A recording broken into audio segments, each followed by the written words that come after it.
नमस्कार दोस्तों, मैं सुनील कुमार आज नए अपडेट नए खबरों के साथ बहुजन हिताय बहुजन सुखाय पर एक नया खुलासा करने जा रहा हूं। बहुजन समाज पार्टी ने किस तरीके 50 सीटों का किया सौदा। सबसे पहले मैं आपको बताना चाहता हूं कि जिस तरीके ये 300 करोड़ रुपए का घोटाला सामने खुलकर आया, राजनीति के लिए बहुत बड़ा एक अचंभा कर रहा है। और जिस तरीके बसपा कोऑर्डिनेटर शमसुद्दीन ने 300 करोड़ में 50 सीटों की भाजपा को देने की तैयारी की, इसका एक अभी वीडियो सोशल मीडिया पे बहुत तेजी से वायरल हो रहा है। तो कहीं ना कहीं देखिए भाजपा किस तरीके पार्टियों के साथ गठबंधन कर कर सत्ता में आने के लिए लालुक है, और किस तरीके कुछ राजनीतिक दल हैं जिस तरीके अपने आप को अभी तक उन पे बंद कमरों में आरोप लगते तब तो खुलेआम आरोप लग रहे हैं। इस पर परिचर्चा के लिए आज हमारे साथ नितिन कुमार हैं। नितिन जी, ये बताइए कि जो इस तरीके के जो आरोप लगते आ रहे हैं और जिस तरीके स्टिंग ऑपरेशन एक निजी चैनल ने किया है, तो कहीं ना कहीं पार्टियों के अंदर संलिप्तता खुल के किस तरीके वोटरों को बेचा जाता, उसका एक जीता जागता उदाहरण आम समाज में फैला। इसका असर क्या होगा इस चुनाव में?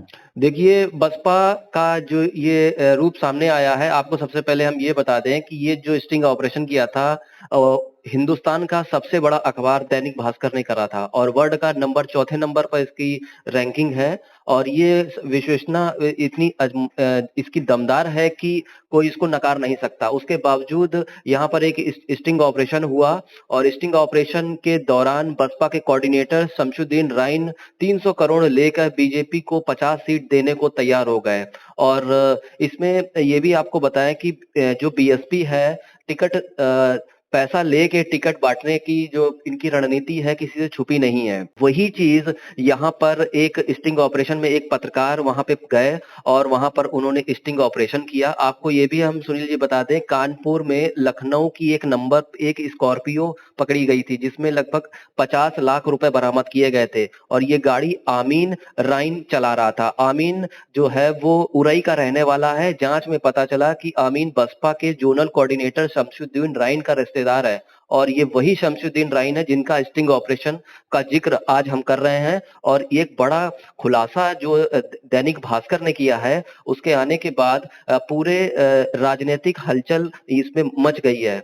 और ये भी चीज आप समझिए कि शमसुद्दीन राइन बसपा में तीसरे नंबर पर इनकी रैंकिंग करी जाती है। पहले नंबर पर मायावती, दूसरे नंबर पर सतीश मिश्रा और तीसरे नंबर पर शमसुद्दीन राइन की स्थिति है। ये वही शमसुद्दीन राइन है जो कभी आपको बताते हैं कि नसीमुद्दीन के छोड़ने के बाद इनको ही एक मुस्लिम चेहरा बनाकर मायावती ने लॉन्च किया था। जी सुनील जी। तो जिस तरीके अभी तक बसपा ने इस पर कोई प्रतिक्रिया अपनी दी कि नहीं दी है? बसपा ने प्रतिक्रिया, देखिए ये सारा गोलमाल है और बसपा और बीजेपी दोनों एक तरीके से काम कर रही है। जब शमसुद्दीन राइन से पूछा गया इस मामले पर तो उन्होंने कहा कि मैं राजनीति छोड़ दूंगा, ये बेबुनियाद आरोप है और इस पे कोई भी तथ्य सही नहीं है। लेकिन एक चीज है सुनील जी, मैं भी आपसे ये क्वेश्चन करना जरूर चाहूंगा कि बसपा जिस तरीके की राजनीति बीते कई सालों से करती चली आ रही है और टिकट को लेकर 2 करोड़ 3 करोड़ और ये अब तो मोटी रकम यहाँ पे बात कर रही, 300 करोड़ की बात 50 सीटों पे, तो कहीं ना कहीं गोलमाल तो आपको भी लग रहा होगा अंदर नहीं खाने में। नहीं, बिल्कुल जो आरोप अभी तक प्रत्याशी करते थे वो आप बिल्कुल एक जीता जागता उदाहरण आज समाज के सामने आ गया, और कहीं ना कहीं ये बहुजन समाज के लिए बहुत बड़ा अभिशाप के रूप में काम किया। आज बहुजन समाज को कहीं ना कहीं से लूटा जा रहा, वो अपने आप को ठगा महसूस कर रहा कि जिन नेताओं पर हमने इतना विश्वास किया, तन मन धन सब कुछ लगा दिया, आज उनको किस तरीके राजनीतिक दल बेच रहे हैं ये शायद उनको भी नहीं पता होगा। तो कहीं ना कहीं इन चीजों को लेकर लोगों के अंदर बहुत रोष है और इसमें प्रतिक्रियाएं बराबर आ रही हैं कि हमको किस तरीके की आप देश में राजनीति होने लगी है। ये कुछ लोग जो है किस तरीके गंदा कर रहे हैं राजनीति को, ये बहुत बड़ा करप्शन है। और इस पे यदि आगामी समय पर यदि रोक नहीं लगाई गई तो शायद हर राजनीतिक दल इस तरीके का काम करना चालू कर देगा। इतना बड़ा स्टिंग ऑपरेशन सुनील जी सामने आया, सोशल मीडिया पे चला, दैनिक भास्कर के मुख्य अखबार है, हिंदुस्तान का सबसे बड़ा अखबार है, उस पे चला। और ये चीज मैं आपसे, चुनाव आयोग ने इसका संज्ञान क्यों नहीं लिया अभी तक? अब पता नहीं क्यों नहीं, जबकि सोशल मीडिया पे चल रहा, मीडिया में भी आ गया, इतने बड़े पेपर में भी आ गया, सब कुछ स्टिंग ऑपरेशन आ गया, कहीं ना कहीं इन सबकी संलिप्तता नजर आ रही है। यानी जो केंद्र में सरकार बैठी हुई है, यानी सीधे तौर पे बीजेपी की बात करी जाए, कहीं बीजेपी और बीएसपी अंदर खाने पर एक गठबंधन के तौर पर तो नहीं उसको देखा जा रहा है।